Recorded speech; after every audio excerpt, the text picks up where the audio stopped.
Le genou, quand ça fait mal, quelle solution faut-il systématiquement opérer? On voit ça tout de suite avec mes invités.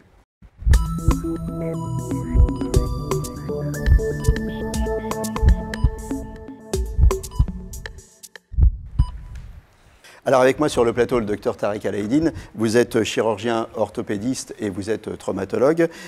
Yves Lescure, vous êtes podologue enseignant à l'Institut national de podologie.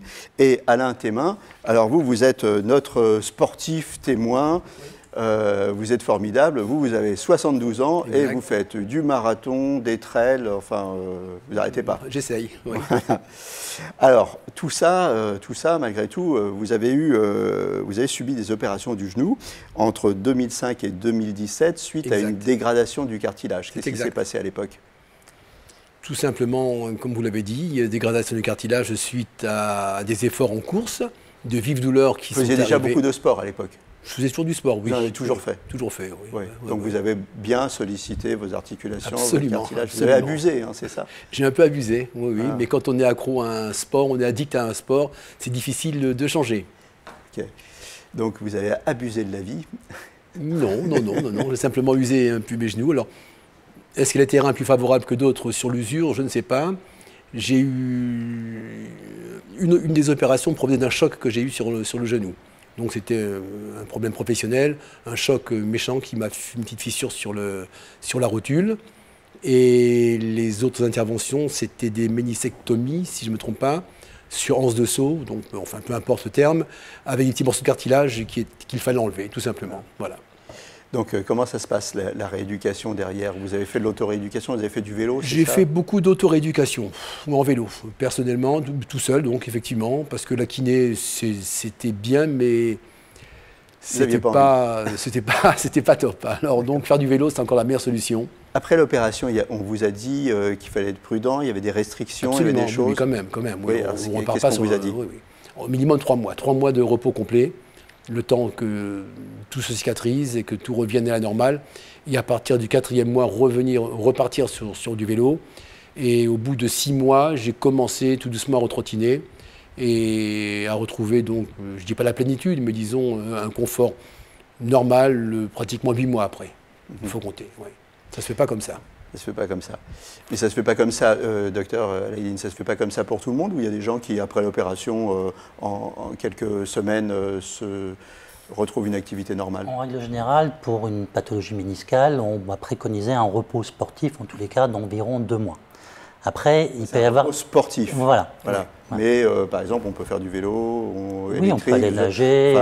On peut avoir une activité. Exactement. Ce qui est différent de faire du sport. On ne va pas trop solliciter l'articulation pendant environ 2 mois. D'accord. Alors dernièrement, par contre, vous avez eu à nouveau des douleurs pendant l'effort. Exactement. Suite à des entraînements en fin d'année, j'ai eu des douleurs et ça m'a... Je me demandais pourquoi, parce que je n'avais rien fait de particulier. Et c'est la raison pour laquelle j'ai revu le docteur Tarek au mois de mars, avril. Après des radios, après des arthroscanners, c'est bien ça, on s'est aperçu, enfin le docteur s'est aperçu qu'il n'y avait pas lieu d'opérer. Heureusement, parce que je ne voulais pas passer. Et on a fait des infiltrations d'acide hyaluronique. D'accord, donc ça c'est 3 prises. D'accord. Ça c'est quoi? C'est de l'huile qu'on met dans les... Voilà. Enfin, c'est pas de l'huile, mais... Oui. Okay. C'est un des constituants du liquide articulaire qui donne ce côté huileux, qui permet d'avoir une bonne friction entre les surfaces articulaires. Alors vous dites j'ai eu des douleurs, mais je ne sais pas trop pourquoi, mais il faut rappeler que vous avez 72 ans, vous ne les faites pas. Peut-être qu'il faut se calmer un peu, non? Je ne sais pas. Non, je me suis calmé, mais comme j'avais pas mal de problèmes de cartilage qui étaient un peu dégradés, fatalement ma rotule et l'axe de mon genou n'étant plus... C'était pas une opération qui aurait pu arranger les choses, il fallait simplement remettre ma rotule et mon genou dans un axe de telle façon que je n'ai plus cette douleur. Et c'est là donc par le docteur Tarek qui m'a conseillé de prendre des semelles. Et c'est comme ça que j'ai connu Yves Lescure qui vraiment, alors là, il m'a épaté, parce que des semelles, j'en avais eu avant, j'avais eu des podologues. J'ai vu des semelles, point barre, voilà, ça s'est arrêté là. Je les aurais achetées au magasin, ça aurait été pareil. Voilà. Et là avec Yves Lescure, c'était vraiment tout à fait différent. La miracle. Ah oui. Et vous avez plusieurs types de semelles. Hein. Vous avez semelles de ville, d'entraînement, de trail. Exactement, semelles de ville, semelles d'entraînement et semelles de trail, qui ne sont pas les mêmes. Les 3 semelles ne sont pas les mêmes, et effectivement, j'ai vu la différence en courant récemment encore. Voilà, on va revenir sur les semelles après. Aujourd'hui, vous avez une activité tout à fait normale. Oui, mais alors j'ai une activité normale, mais je cours modérément. Je suis entraîneur dans mon club, donc je connais bien tout ce qu'il faut faire et ne pas faire, mais ne pas le faire, c'est difficile. Mais quoi qu'il en soit, je cours toujours, mais moins en compétition quand même. Et alors, j'ai vu sur les notes, en préparant l'émission, vous dites qu'il faut faire attention à la descente. Ah oui. Alors pourquoi la descente? Dans mon cas, c'est une c'est la douleur qui est le pire, parce que le genou, il vient se cogner contre le fémur, c'est ça, non? Contre la rotule, il vient se cogner. Et la descente appuie.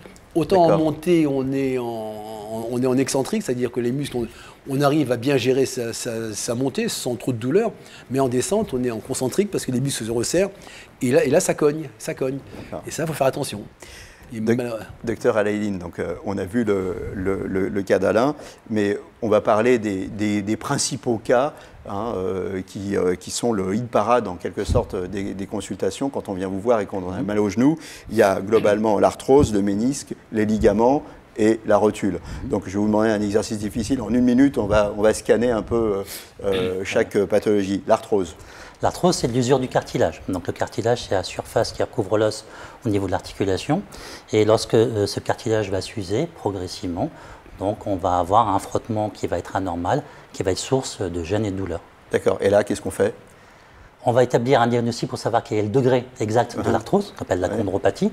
Et c'est en fonction de ce degré précis qu'on va mettre en œuvre un traitement qui peut être médicamenteux. Donc ça peut être des injections. Voilà, acide hyaluronique, associé à une correction de la posture et de l'axe par les semelles. Et ça peut être une opération si c'est plus grave. Le ménisque. Ménisque, c'est un tampon, un joint entre le fémur et le tibia. On en a deux, un du côté interne et du côté externe. C'est du cartilage mou par opposition au cartilage dur qui recouvre l'os. Et ces structures-là, ces ménisques, vont avoir pour rôle de stabiliser l'articulation et de répartir mieux les pressions. Donc là, quand le ménisque est atteint, en fait, les os se touchent, c'est ça? Non? Alors, le ménisque peut être atteint de 2 manières principalement. Soit après un traumatisme avec une déchirure, souvent dans le cadre sportif, soit dans le cas de l'usure de l'arthrose où il va s'effilocher. Et là aussi, dans les 2 cas, on va avoir une source de douleur et de gêne. D'accord. Et là, qu'est-ce qu'on fait très rapidement? De la même manière, traitement symptomatique, correction de la posture en répartissant le poids sur le ménisque et le côté qui n'est pas atteint. Et parfois, une intervention chirurgicale qu'on appelle une arthroscopie, on fait de la vidéochirurgie, on met une caméra et on va enlever un fragment ménisque qui est déchiré. Les ligaments? Les ligaments croisés, pas croisés d'ailleurs, alors, les ligaments en règle générale. 4 ligaments schématiquement dans le genou, pour être vraiment sommaire. 2 sur les côtés, à l'extérieur, les ligaments latéraux qui donnent cette stabilité sur le côté, et 2 en plein centre qui se croisent, d'où le nom de ligaments croisés, qui vont donner une stabilité entre l'avant et l'arrière, et pour le croisé antérieur, la stabilité en torsion. Les ligaments latéraux, le plus souvent, ce sont des entorses bénignes, donc il n'y a pas de traitement chirurgical. C'est parfois une immobilisation, parfois simplement de la rééducation. Les croisés, ça peut être un traitement chirurgical si nécessaire. Et tout ça, ça se répare très très bien. La rotule, pour finir en 30 secondes. La rotule, donc c'est cet os qui est à l'avant du genou. Il y a plusieurs pathologies. Ça peut être une usure avec une rotule qui est arthrosique. Et on peut avoir des instabilités rotuliennes, une rotule qui va se déboîter, sortir de son rail. Et là aussi, il faut comprendre pourquoi. Est-ce qu'il y a une anomalie prédisposante ou pas? Et à partir de là, on va pouvoir établir un plan thérapeutique. Donc le genou, ça, il faut dire, c'est de la mécanique en fait. Il faut comprendre ce qui se passe et ça se répare très très bien. Tout à fait. Alors, vous, Yves Lescure, vous êtes podologue. L'idée, le podologue, c'est quoi? Il va essayer de diagnostiquer. Alors, vous avez parlé de mécanique, ça c'est hyper intéressant, parce que justement, l'idée c'est d'avoir une approche complètement mécanique. On a d'abord effectivement la confirmation d'un diagnostic, c'est-à-dire que le podologue aujourd'hui est habilité à poser un diagnostic clinique. Là, dans le cadre de la collaboration avec le docteur Alaïdine, on a un diagnostic, on a l'imagerie. De diagnostic, on va voir des images, il y a un diagnostic statique, c'est ça? Voilà, il y a déjà d'abord certifier la pathologie. Qu'est-ce qu'on traite? Quelle zone de dégradation mécanique est à traiter? C'est-à-dire, dans le cas d'Alain, par exemple, c'est un problème rotulien, essentiellement. Et à quoi est dû ce problème rotulien? Et là, on va faire 2 types de bilans. Un bilan statique qui va justement statuer sur la morphologie du pied, du genou et de l'ensemble de l'un. Vous allez dire à Alain, bon, bah, mets-toi devant moi, puis vous regardez comment il se tient. Il est debout, comment il se tient, quelle est la forme de ses pieds, quelle est la forme de ses genoux. Et ça, c'est pas le plus important. C'est un prérequis qui est essentiel, mais le plus important, c'est de le mettre en situation. C'est-à-dire de le regarder marcher et de le regarder courir. Voilà, ça c'est très important parce que c'est ce fonctionnement-là, ce qui empêche courir d'un patient à un moment donné, c'est ce fonctionnement en course qui fait il a un problème. Donc il y a un dysfonctionnement, le podologue doit l'analyser, comprendre ce dysfonctionnement, le mettre en lien avec ses douleurs, et ensuite, tout simplement, élaborer un outil de correction, la semelle orthopédique, qui va restaurer un meilleur fonctionnement pour que cette pathologie, justement, ne s'exprime plus. Ça ne veut pas dire qu'on a traité le cartilage. Le pied devient un outil. C'est un outil de traitement. C'est-à-dire, parfois, c'est justement le sujet que l'on traite, parce qu'on traite des pathologies, puis, évidemment, en tant que podologue, mais c'est aussi un outil de traitement qui permet justement d'agir sur le genou, la hanche, le dos, et dans le cas d'Alain, sur sa rotule. Si je comprends bien, vous dites un outil de traitement. Ceci dit, une semelle, ça ne soigne pas. Ça va empêcher... Alors, ça compense un fonctionnement, ça compense un dysfonctionnement et qui permet, en fait, on va avoir un meilleur fonctionnement. Ça va empêcher à une situation d'arriver ou de s'aggraver.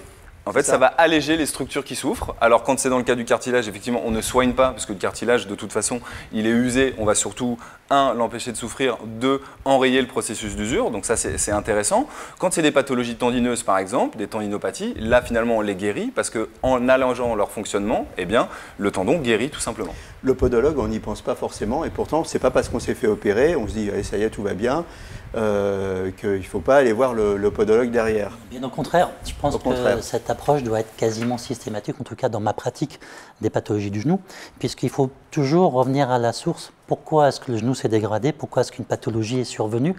C'est souvent parce qu'il y a un dysfonctionnement, un déséquilibre. Si vous avez des jambes très arquées, ce qu'on appelle un génuvarum, et que vous avez une pression très anormale, très importante sur le compartiment interne du genou, vous allez développer de l'arthrose et de l'usure dans cette zone-là, pouvoir aussi atteindre le ménisque. Et si on va traiter que la pathologie qui est la conséquence, donc la pathologie méniscale, et qu'on laisse cette déformation, on n'aura pas traité la cause et ça peut récidiver. Alors que si on met en place des semelles correctrices en passant par le pied qui est une courroie de transmission pour toucher des étages qui sont au-dessus, on va pouvoir alléger cette zone-là et mieux répartir le poids du corps et réduire la pression sur la zone qui a créé la lésion. Mais pourtant, on ne va pas voir le podologue parce qu'on se dit, bah, finalement, tout va bien, ça y est, je suis guéri. Et puis, il y a ce côté semelle orthopédique, finalement, c'est...